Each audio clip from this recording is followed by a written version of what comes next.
নমস্কার বন্ধুরা, সকলে কেমন আছো? আশা করি সকলে খুব ভালো আছো। আজকে আমি ডিমের কোরমা একটা সহজ রেসিপি তোমাদের সাথে শেয়ার করছি। প্রথমে আমি ডিমগুলো সেদ্ধ করে নিয়েছি একটু লবণ দিয়ে, আর কি 4টে ডিম আমি আলাদা করে নিয়েছি। আর তার মধ্যে কি লাগবে: রসুন, পেঁয়াজ, আদা, দই, আমি টমেটোটা নিয়েছি কিন্তু এটা দিইনি, চেরা কাঁচা লঙ্কা।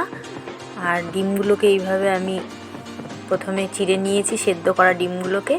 আর ধনে গুঁড়ো, জিরে গুঁড়ো এগুলো সব নিয়ে নিয়েছি, আর কাজু কিশমিশ। এবার নুন হলুদ মাখিয়ে ডিমগুলোকে আমি মাখিয়ে নিয়ে এবার ভেজে নিয়েছি অল্প করে, খুব বেশি না, না ভাজলেও চলবে। এবার আমি তেলে দিয়ে দিয়েছি আদা, রসুন, পেঁয়াজ, এগুলোকে একটু ভাজা ভাজা করে নিয়েছি। আর দিয়ে দিয়েছি কাজু কিশমিশটাও গোটা গোটা সব একটু ভেজে নিয়েছি। তারপর এগুলো ভাজা হয়ে গেলে আমি এগুলো মিক্সিতে পিষে নিয়েছি, খুব বেশি ভাজা না, যাই হোক একটু ভেজে নিয়ে। আর এদিকে আমি একটা বেরেস্তা বানিয়ে নিয়েছি কিছুটা।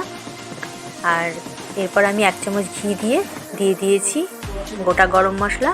আর যেটা আমি কাজু কিশমিশ আর পেঁয়াজ আদা রসুন পেস্ট করেছি সেটা দিয়ে দিলাম। আর দিয়ে দিলাম ধনে গুঁড়ো, জিরে গুঁড়ো, এগুলো দিয়ে ভালো করে কষিয়ে, খুব সিম্পল, খুব সুন্দর খেতে হয় বন্ধুরা, একটু অন্য স্বাদের।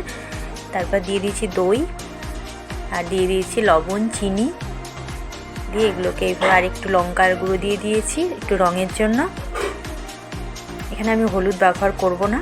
এবার সামান্য একটু জল দিয়ে আরও ভালো করে একটু কষিয়ে, দেখো কেমন যেন ঘিটা যেটা দিয়েছিলাম যেমন ছেড়ে এসছে জল মশলা থেকে, তখন আমি দিয়ে দিলাম জল।